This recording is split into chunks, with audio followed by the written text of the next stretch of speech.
même à vous remercier, même si j'ai pas vu, je tiens à vous remercier, Monsieur le Ministre. On vous voulait ministre il y a une année, vous vous souvenez très bien, vous étiez passé à Gaza, alhamdoulilah. Et puis, je voudrais remercier notre professeur Mouneta Alaoui pour le rôle qu'il a joué. Il a toujours joué ce rôle paternel pour nous, pour tout le monde, et il a toujours été à l'écoute. Remercier M. Halaoui Bourriti et M. Mélim, M. Zélim pour leur écoute, pour leur sens de la responsabilité et leur dynamisme. Remercier toutes les personnes qui ont participé à l'aboutissement de cette politique. Je vous parle à M. Zélim, je suis désolé. Merci, Monsieur le Président. À mon tour, permettez-moi, Monsieur le Ministre, de vous remercier pour votre soutien et pour votre écoute aux doléances des pharmaciens d'officine. Nous saluons votre courage et votre détermination pour la mise à jour de l'arrêté de 1969 relatif à la fixation des prix, seule solution pour résoudre la problématique des prix au Maroc. Chose qu'aucun de vos prédécesseurs n'a osé aborder vu la multitude des intervenants et les conflits d'intérêts.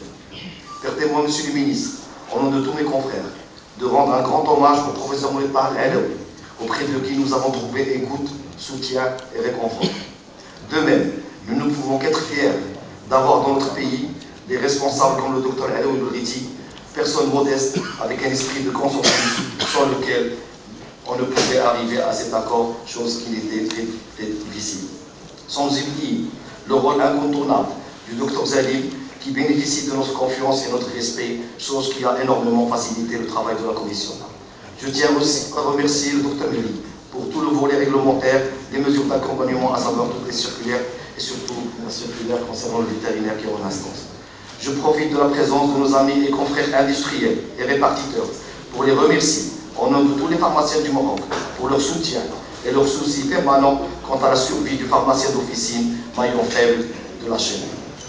Monsieur le ministre, comme convenu avec vos représentants, les pharmaciens d'officine ont fait aujourd'hui un grand sacrifice et une grande concession en ces moments de crise, en acceptant une réduction de leur marge pour les produits chers, hépatite, cancérologie et toutes les pathologies, répondant ainsi à la politique de solidarité lancée par Sa Majesté le Dieu assiste.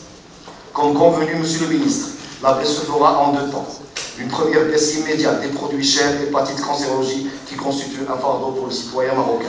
Et une deuxième baisse après la sortie du nouveau arrêté sur les prix, où il y aura une compensation de la marge du pharmacien, ce qui, nous espérons, permettra le maintien de l'équilibre financier du pharmacien, eu égard au grand sacrifice de sa marge pour les produits chers et à la baisse qui aura lieu.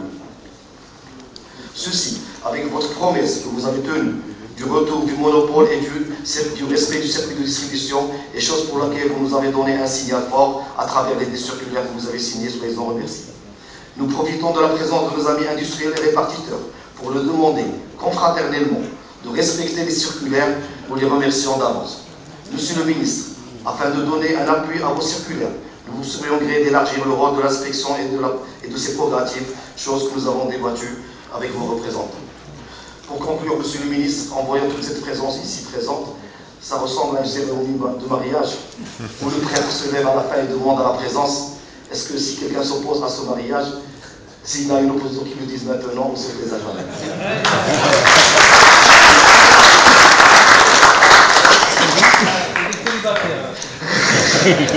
Donc il ne me reste qu'à vous remercier, à vous féliciter pour votre engagement, je l'ai dit, citoyen, votre esprit de concertation, d'écoute, d'échange.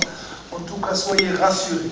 Le ministère, avec toutes ses composantes, ne ménagera aucun effort pour aller de l'avant. Et vous l'avez dit, l'élément essentiel, le point essentiel, c'est la refonte du décret de l'arrêté de 1969. Nous allons le faire avec vous. De la même façon, je vous l'avais dit la première fois ici dans cette salle, rien ne se fera sans vous et sans votre présence et sans votre avis. Nous allons travailler la main dans la main. Je l'ai toujours dit, je souhaite, et nous avons démarré, et nous l'avons fait avec vous, nous devrions constituer une équipe familiale, soudée, qui partage tout et qui produit tout, produit les arrêtés, produit, disons, les lois qui intéressent le secteur. En tout cas, en ce qui concerne le ministère de la Santé, sa porte est ouverte, elle le restera tant que vous l'aurez souhaité, et j'espère qu'il n'y a aucune raison qu'on puisse aller. Je pense qu'il y avait au départ un problème de confiance et c'est justifié. Je pense que les choses sont sur les rails. Comme je l'ai toujours dit, je le répète, c'est la dernière phrase, vous nous avez toujours fait confiance, nous n'avons pas le droit de les décevoir et nous allons faire tout pour ne pas vous décevoir. Mille merci pour votre présence.